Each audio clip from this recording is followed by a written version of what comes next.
night, and welcome to the Friday Facts number 398 with Fulgora, and I have my wonderful Fulgora friend. How you doing, Mojo? Hello. I don't know what that means, but oh wait, that's lightning friend. Yes, that makes perfect sense. Sure, let's go with that. Let's go with that. Not some sort of weird slur I thrown in at the last second, but the good news is we're going to land on an unfamiliar planet. It's lifeless, and it's a desolate place. The thin air is freezing cold, but bone dry. It sounds like Mojo. A distant sun twinkles in the dull purple of the sky. Wispy clouds race by as the gale whips up and grates against your armor. We're going to be finding out all about a new planet. This is going to be the... what is it? Strawberry Science? Strawberry Science. Yes, this is the Strawberry Science planet. Yeah. The Mars-like planet. It's dusty. It's red. There's no life, so therefore no biters. Nah, I'm hoping we get some friends. I'm hoping we always get friends. I always like new friends on every planet, but we'll talk more about the planet. There'll definitely be some friends, but the implication seems to be is that there'll be a different kind of friend. Oh, that's fine. That's fine. I like new friends. New friends are always good. We should also just take a step back and just mention that Reddit some time ago guessed the name of Vulcanus, and now has guessed the name of Fulgora. Fulgora? Yep. So our other two planets should be Aquilo, being the ice planet, which is the bottom one. It's the one we're going to get all the science. We're going to finally become a science overlord. We're going to have all the science. And the Australia planet, because that is still Australia in the bottom right-hand corner of that planet, is going to be Bacchus. Bacchus, yes. Which is full of vegetation. Which is, yeah. Which Australia has vegetation. It's just brown and dry. Half the year. It tries to kill you. Yeah, it tries to kill you. Everything in the vegetation or around the vegetation, or sometimes the vegetation itself also tries to kill you. It seems somewhat fitting. Yep. And the planet's fairly green, but has some purple in there, so maybe they just mixed up their color selection a little bit. I mean, it is literally a palette swap, or a hue shift. Yeah. So at least now, by watching the Friday Facts, you at least have the name of all the 4 planets. Probably. We got 2 out of 4 right so far. So got to thank at least going by that script. Going by a script put together by Scott. I'm willing to bet he's probably right. Yep. Going for Roman. What is it? Is it Roman? Roman mythology. Roman gods. Yeah. Roman mythology, Roman gods. Yeah. It's all sort of much the same. Much the same. Yep. So I'm willing to bet that this is going to be a pretty bang on bet. Anyway, as you look around, you find yourself in a desert with endless snaking dunes of dust like sand. The dust almost seems to hover, as though gravity were overwhelmed by static electricity. As you press forward, you pass particular pillars of fused sand and metal. The sand gives away rock as you find yourself on the edge of a windswept plateau. We have this nice video of us wandering around the windswept plateau, full of red sand. And red rocks. Yeah. That I'm sure I've seen before. Do you remember, Mojo? Red rocks, red sand, red desert, anywhere in Factorio before? Yeah, I think I've seen it once or twice before. The vegetation's new. I think the vegetation is a lighter version of the Vulcanus vegetation. Well, the vegetation almost looks like something that's been whacked. What do they call it? Where you get the piece of rebar and you put it in the sand on the beach. Those things. Those things. The name of them. And wait for a lightning strike. It looks like the what comes out the bottom of those, which has a name, which I can't remember. But the good news is, yes, we've probably seen red sand before. Back in Friday Facts 167.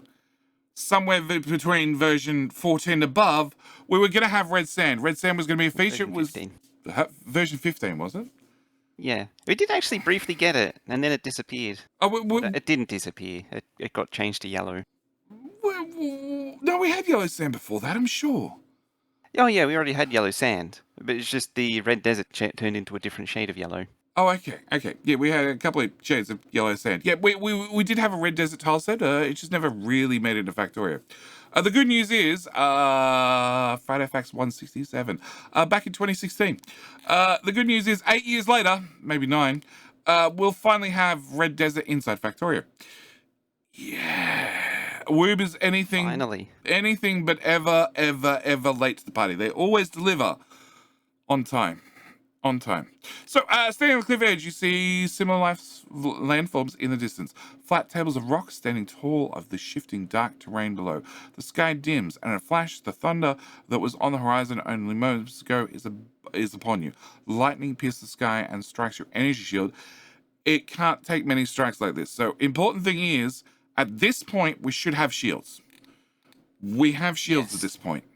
You have shields. We also have... It also means that a lightning strike isn't a one-hit death. Well, shields? You only have 250 hit points. Shields absorb, what, 100? Depends on which one. I'm assuming the tier 1. Tier 1.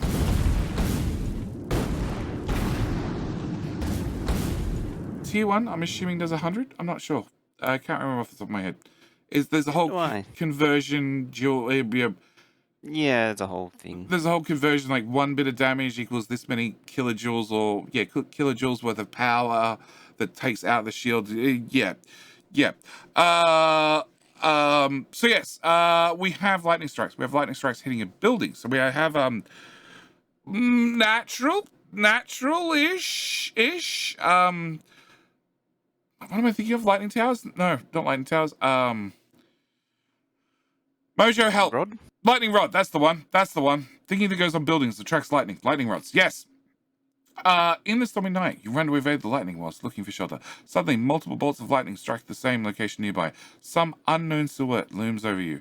Could be some rock formation or perhaps another pillar of fused sand. Nope, it's fulgurite. Nope, there's nothing natural. It's alien. What is this alien structure? It's clearly ancient and beaten by the elements, but it does seem immune to the lightning. Deconstructing it gives some useful materials, but no more answers. Perhaps it would be more useful intact. That is key there. I'm pretty sure that means, especially with the lightning strikes popping back out of the ground as it hit this building, I'm pretty sure this is going to be our source of power. It's the implication. The visuals around it sort of suggest as such. It's going to be like a substation that either provides power in a small area or... Ooh. Okay, so Mojo. Okay. Yes. You've played a lot of Factorio. An awful lot of Factorio. Yeah. You've played a lot of modded Factorio as well. Okay? Have you ever played any of these scenarios that give you like burner assemblers and burner miners, and then rather than being something you get rid of very, very early in the game, you end up carrying them forward for quite some time? Yes. What do you reckon the chances are that we're going to, on this planet, pop into some sort of burner technology, because we don't really have any other power sources because it's boneless and desolate and dry and there's no water. So what do you reckon your chances are of having some sort of burner assembler that can be supercharged by lightning strikes when lightning strikes happen? Because being that they're a weather environment, I doubt you're going to be able to have these buildings either being placed or being naturally just part of the terrain, and they just get constantly zapped by lightning, because that would be annoying if not anything else. But occasional weather storms that pop across and then supercharge anything within its, I don't know, it looks like 6-7 tiles around it. That's an oddly specific use case for burners. Well, I'm thinking like a burner assembler that runs on burner power all the time, but then... And then just happens to run inexplicably on its own when it's struck by lightning. Well, if one of these buildings is near it and it gets a burst of lightning, it then cracks into a higher speed because it now has power for a short period of time. It would make sense it would make sense to be a pure burner planet, but even then, that's not really in line with Factorio. It would make sense for a modded world to be... If a mod had some kind, space exploration style mod, had planets like this, and then one was dedicated specifically to burner only, like you couldn't have electricity. Unless you had an unlimited fuel source that was unique to that planet and easy to come by. So, continuing. I can't see it happening in base game is the main thing. In Stormy Night, you run over lightning whilst looking for shelter. Suddenly, multiple bolts of lightning, so location, blah, blah, blah, alien.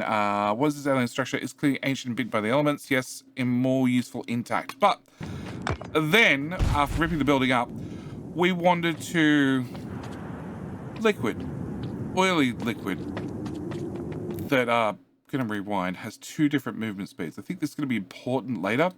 It looks to have a shallow version and then a deeper shallow version that makes you run through very slowly before you pick back more speed. And then you hit a path, which is pretty good on an alien planet where you've just landed that happens to have paths. Yep. And happens to be mostly sand, which has reduced walking speed already. Yeah. Like the walking speed of concrete, or possibly refined concrete. I don't know if the sand has a reduced walking speed. I know the path definitely has a boosted walking speed. We are assuming the character doesn't have legs on. Yep. In base game, sand does have a reduced speed. Does it? I thought that was pulled. As far as I know, it's still there. I think it was pulled. Okay. As day breaks, the sun glistens off the dark substance below the plateau's cliffs. The surface seems to be dark, churning layer of oil mixed with sand. This is not a pristine new wall at all. It's already a polluted one. So, you know, if you had a whole bunch of machines and stuff that only ran on burner fuel, which would be sucky unless you had some sort of unlimited fuel source right beside you, like oil. Solid fuel.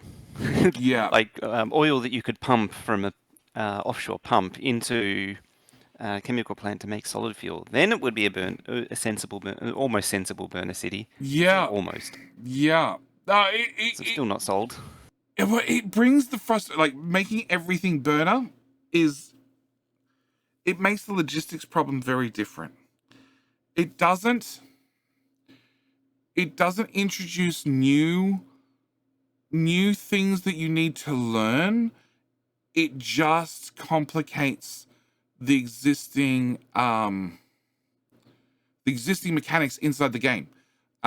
Because, you know, it also means you lose access to the big miner.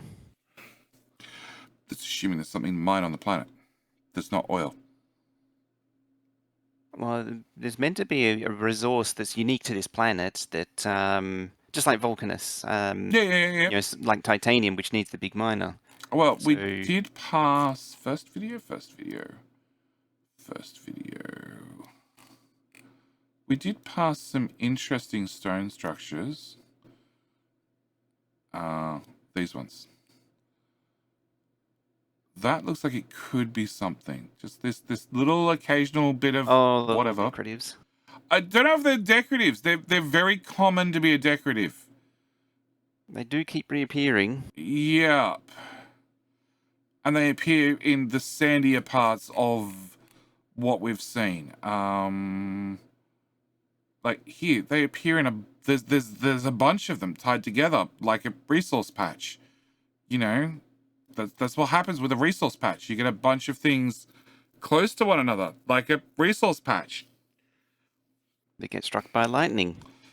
Hey, look, it's fine. You can strike the iron ore with lightning as much as you want. I wonder if it's glass, quartz.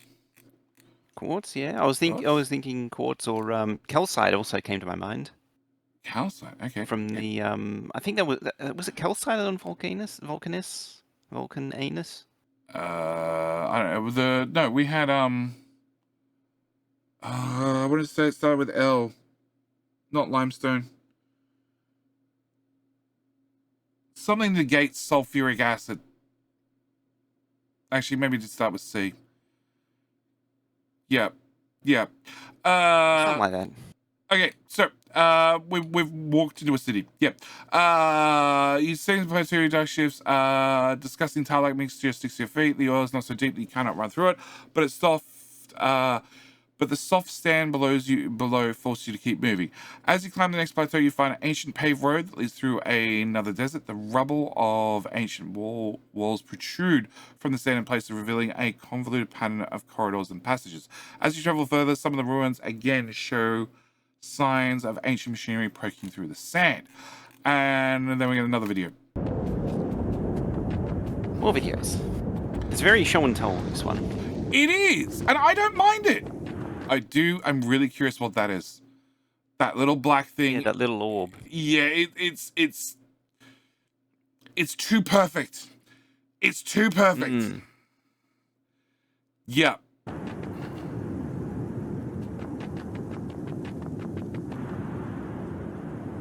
And I really thought the player was going to move into the building. I thought we were going to have a TARDIS moment where we step inside the building. It's bigger on the inside than it is on the outside. Thought it was going to happen.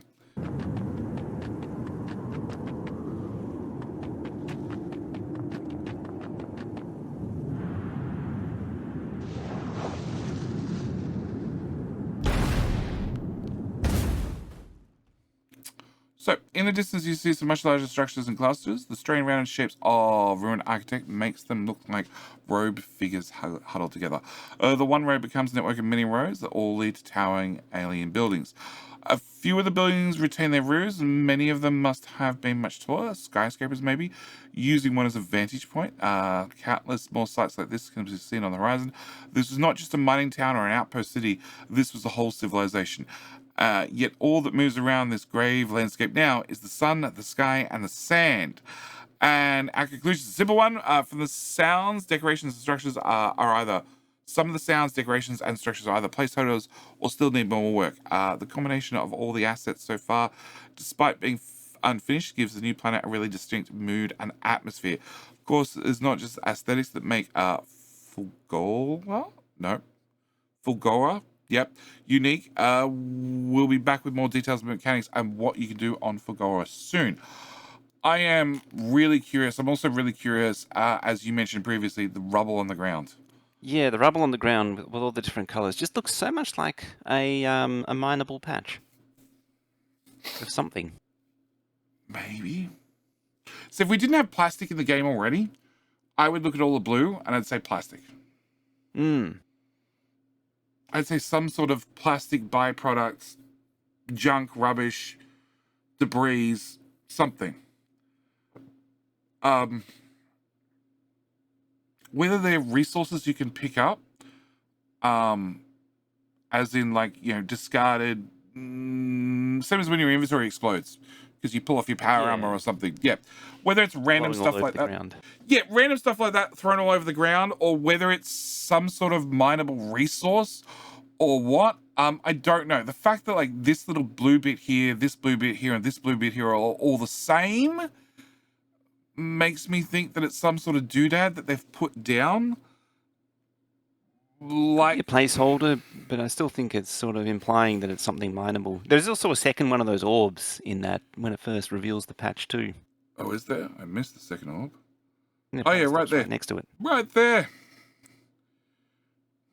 Underground cities? No, we're not going to have underground cities. We're not going to Mechanical enemy? And we're not going to add a surface to a surface. A mechanical enemy? I could definitely see a mechanical enemy on this planet. I could definitely see something. It looks like Dune. So maybe we're going to have giant sandworms. That explains the timing is just right for Dune. Yeah, it is. They also have more of these lightning spires in the town. Yeah, they reoccur a lot. Yeah. So we can have Dune, ancient giant worm that eats old civilization and your factory unless you put down paths. Hence why the planet's pre-paved with some sections. I can see that. 100%. Have to get... And don't forget, you can have requirements that are not on this planet but on previous planets. Like if you had to pave the world to build on it, but you might not have any bricks or any concrete, and actually the furnace from Vulcanus makes concrete. Or was it refined concrete? You're reminding me of Riftbreaker, where there was one of the biomes where you had to put foundation down, otherwise everything slowly destroyed itself over time.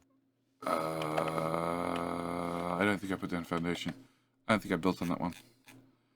Yeah, it was the radioactive area where you had to, otherwise everything just destroyed itself.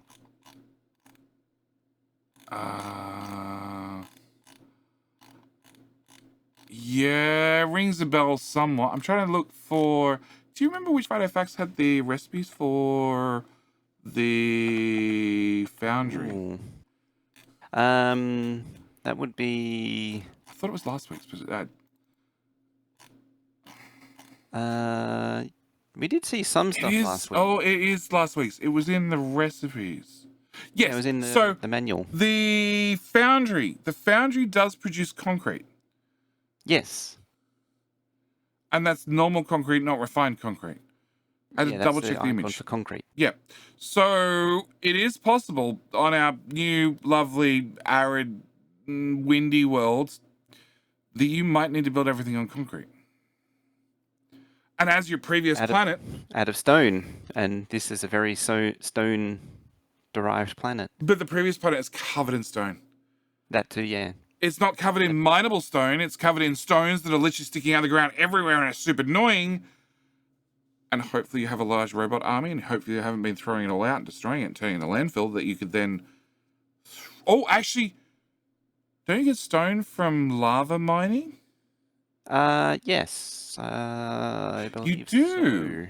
So stone, which you can turn to bricks, and then add iron ore, which comes from the last planet for free from lava. So it's basically a free endless product. You don't need to go and actually actively mine an outpost for. And now the foundry that we're also given to us in the last planet can make concrete, which we both thought was odd in the fact that... I mean, the recipe doesn't make any sense. Well, currently... I realize that, like, you do bake the stuff and the junk to make cement. But the foundry's a caster, not a kiln. Well, but currently in the game, to make base concrete, or concrete tiles, you need to have an assembler that's taking bricks plus iron ore and water. Yes. And Vulcanus has no water. So it's doing a waterless process. It's doing it without water. And with one of the items is probably a liquid. Not guaranteed, but probably a liquid. So probably iron as a liquid.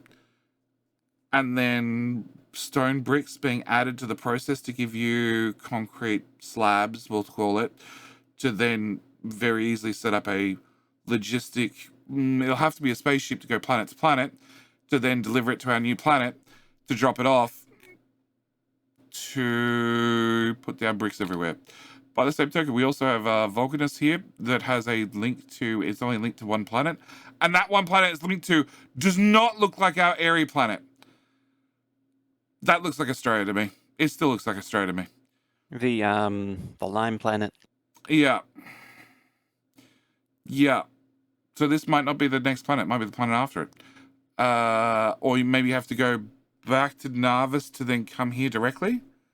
That's what I would say as well, is that you have to go via the homeworld. Yeah, so you either can go to the world beside it, going back to, what, Friday Facts 373. You can go to the world beside it, but not to, not to make the jump. So you'd have to go either to this planet, then to that planet, or back to the home and then back out. But yeah, having you have to build everything on top of some sort of solid structure has been something that's been done in mods in the past, and has been done even in like scenarios in the past. Comfy and Redmu both have like one has...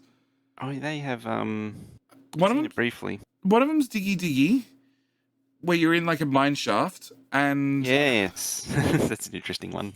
And I can't remember what the other one's called, but they have something similar where you had to make sure that you always had everything was placed down on concrete or had walls placed as ceiling supports because you were in a mine, right? But yeah, I could definitely see this planet, especially if we now have easy access to infinite amounts of concrete. You need to put everything in a solid structure, or sand damages over time, or we have the giant worm from Dune. pretty sure the Dune books are probably in public domain now. So, yep. A giant. Probably not thanks to Disney, but go on. Yeah, well, it's whether they went to the public domain before Disney got their hands on it. But yeah, some sort of giant, long, thin, worm-like but not worm creature that chews on your buildings because they're not put on solid foundations. Like a biter worm. Yeah, biter worm. We already have worms. This is their bigger cousin on a different planet. Yeah. I was waiting for that. Yep. All right. Anything else you want to add, Mojo? I'm curious about this planet. I want to know more. I don't think I think I've mentioned everything that I had on mind. The mineable resources, the curious mechanic. I mean, it's a lifeless planet, potentially mechanical enemies. Mechanical enemies I could also go for.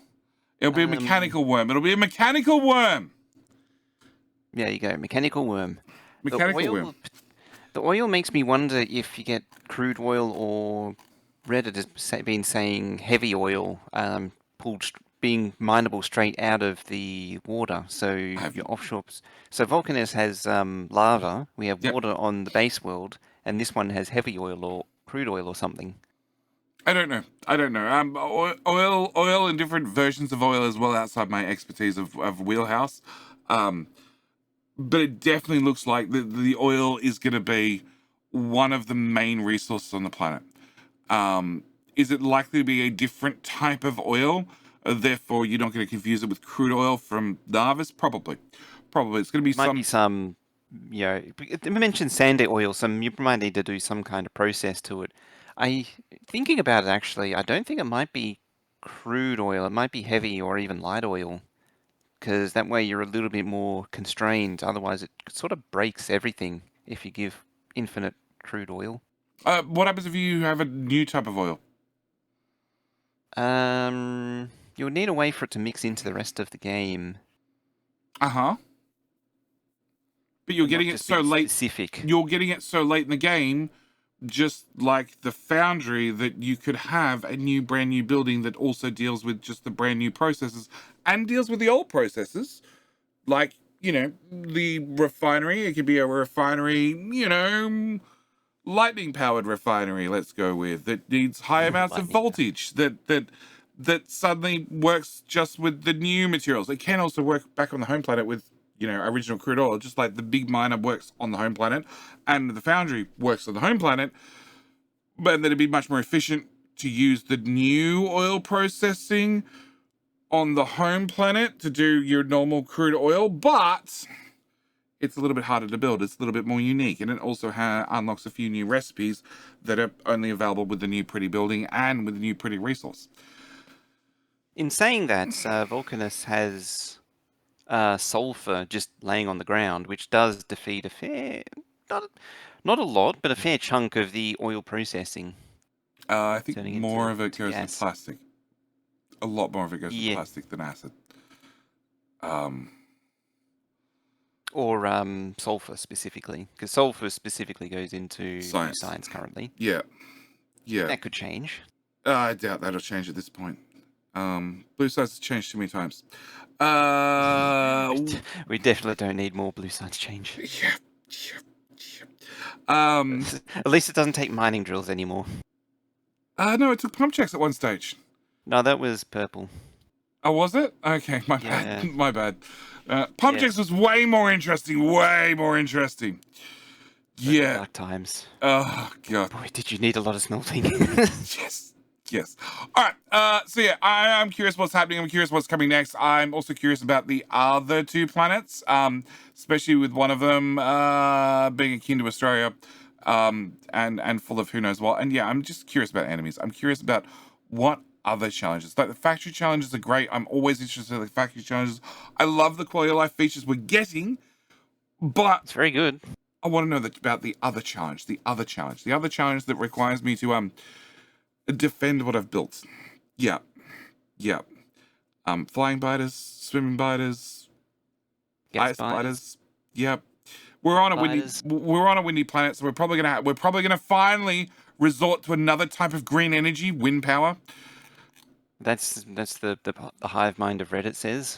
Yeah, I can see it. We've already got solar panels. Like, why the hell It's not? yeah. Alright. Oh, I have one final thought too. Yep, sure. End of second last video. Hang on. Which is the second last? Yep. So just above the player. Yep. Is that an Xbox controller? No. No. No. It looks a little bit like one. No. That's not an Xbox controller. No. Can't see it. I can see the stretch. I can see the stretch. It looks to me. It looks to me actually more like a PlayStation 2 controller. Oh yeah, with the oh, it doesn't have the knobbly bits though. What do you mean the knobbly bits? For where the analog sticks are. PlayStation 1 then. It didn't have. Did it have the pokey up bits? I don't really. I remember don't now. think it had the back triggers. No, I don't think the PlayStation 1 did. No. Yeah. So PlayStation 1 is more chance of being a PlayStation 1. Okay. And then in the next Friday Facts, Mojo is going to be looking, right, for like, you know, a SNES controller or a Look for the RSI. Mega Drive. Mega Drive. There you go. That took me a long time to think of. Mega Drive controller. All right. With that done and the words up printed right here in the sand, I'm going to call this Friday Facts here and done. As always, thank you guys so much for watching. Do hope you've enjoyed. And myself and Mojo will see you next week for Friday Facts number 399. Yes, 399. All right, that's it. We're out. 99. Thanks for watching. Bye. Bye bye.